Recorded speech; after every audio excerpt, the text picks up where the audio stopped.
At the risk of telling Oregon fans what they do not want you to know about their team, we should really be talking about Dan Lanning and the Oregon Ducks headed into 2025 as a for real contender for the national championship. What's up, kinfolk? It's RJ Young. I am not on a step mill. If this is your first time watching the #1 college football show, welcome.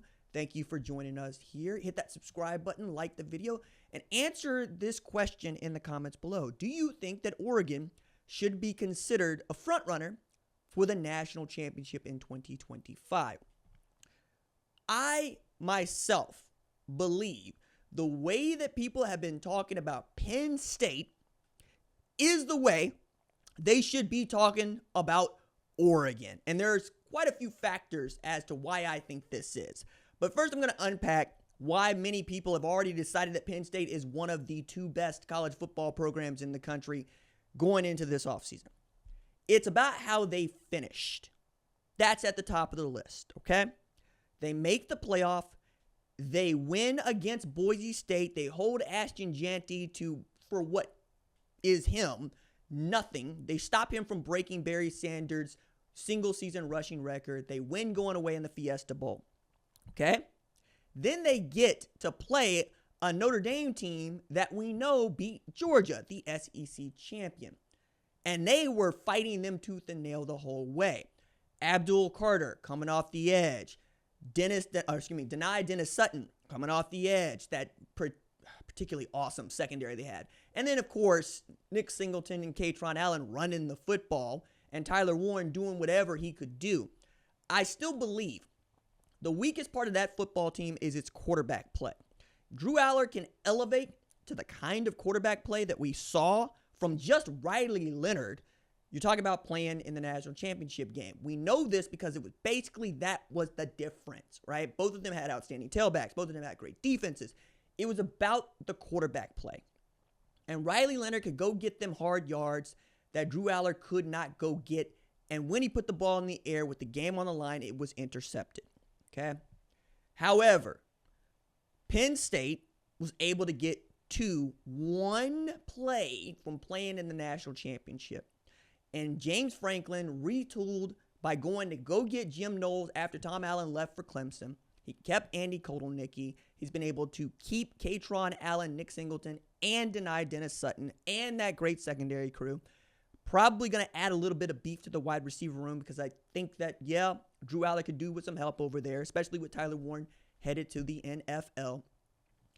And then you add what we think is a decent enough running back coach, Stan Drayton, who had been a head coach and been a great running backs coach at Texas, to replace Jawan Sider, who's at Notre Dame.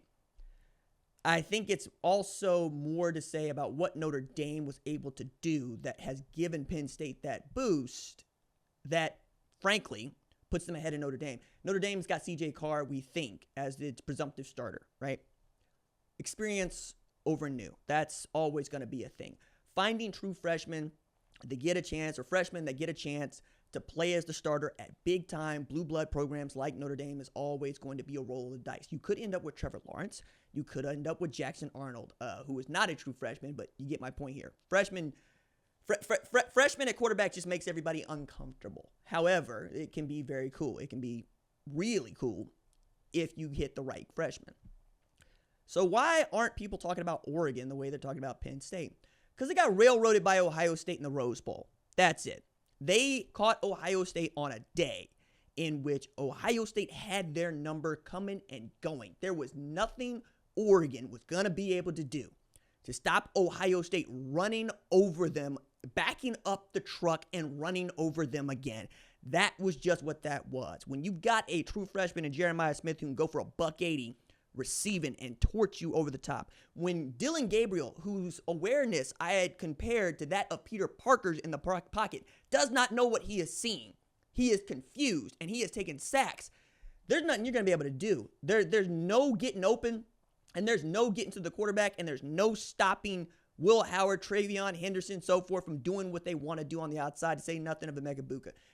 That was a game in which Oregon had no shot, no chance from the moment kickoff happened. It was also a really important game for Ohio State as they lost their first contest in Eugene, 32-31.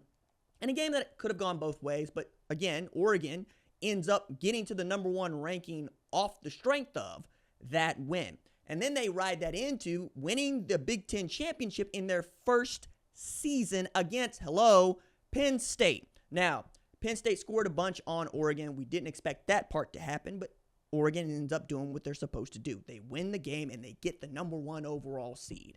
That's what you're supposed to do.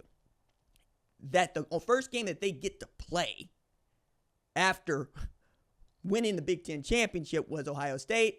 Maybe that's the reason why Big Ten commissioner is also interested in changing the college football playoffs format coming up in the way that Greg Sankey is, expanding to 14 or 16 teams.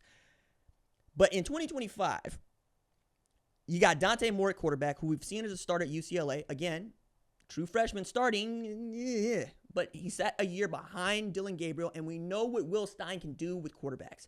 Will Stein is on a run of quarterbacks the way that Lincoln Riley was on a run at Oklahoma, the way that Ryan Day was on a run at Ohio State. He turned Bo Nix into a Heisman finalist. And anybody watched Bo Nix play at Auburn said, no. That boy put the ball on the floor, throw the ball to other people, okay? That wasn't who he was at Oregon. At Oregon, he was dropping dimes. He was absolutely dicing people up. Then you go get Dillon Gabriel, who was on his third team, but also had been really good at distributing the football to the playmakers. And now you got Dante Moore with Evan Stewart and DeCorian Moore, who is the best wide receiver in this class. Will he be as good as Jeremiah Smith? Probably not. Will he be as good as Ryan Williams? Yeah, I think so. And then you add defensively Bear Alexander. You get, my goodness, Dylan Thieneman, who I think has the capacity to be what Caleb Downs was at Alabama and Ohio State, because his first year with Ryan Walters at Purdue, outstanding. They sucked, though, and Ryan Walters got fired.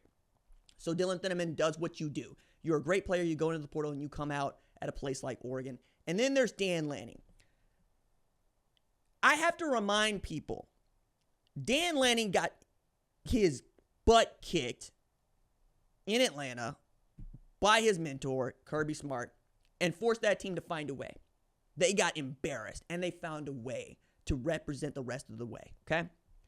Since in the last 3 seasons, the Ducks have lost 3 football games. 3. They are 25-3. They're putting up the kind of numbers that Michigan was putting up as it was getting ready to win the national championship. We could talk about how Michigan won that national championship, but if you're looking at what they did in 2021, to what they did in 2022, to what they did in 2023, this is the trajectory that Oregon is on, okay? You make the playoff, you win the Big Ten championship, and then you see if you can't make it into the deep water, get into the game to win it all. Because I also believe that had Oregon been able to beat Ohio State, they're the national champions, because they would have been able to do to Notre Dame what Ohio State did to Notre Dame. Didn't go their way, right? For many of us, the national championship was played in the Rose Bowl. If you're being quite fair and honest about it, that's what it was. You could say Texas, but we've seen Texas lose to Georgia twice, and we saw Notre Dame dispatch Georgia. I am bullish, if you haven't gotten there by now, on what Oregon is going to be. And it would not shock me at all to see Oregon and Ohio State playing the Big Ten championship game and both of them make the playoff. I just would hope that the seeding would lead to them playing for the national championship as opposed to them playing for a game for an opportunity to play, in the college football Final Four and then, into the national championship game. But if you do not have Oregon stock and you see some available, I think you should go buy it. I think they're going to be really good. I have a hard time seeing them suck. But then there's 2024 Florida State.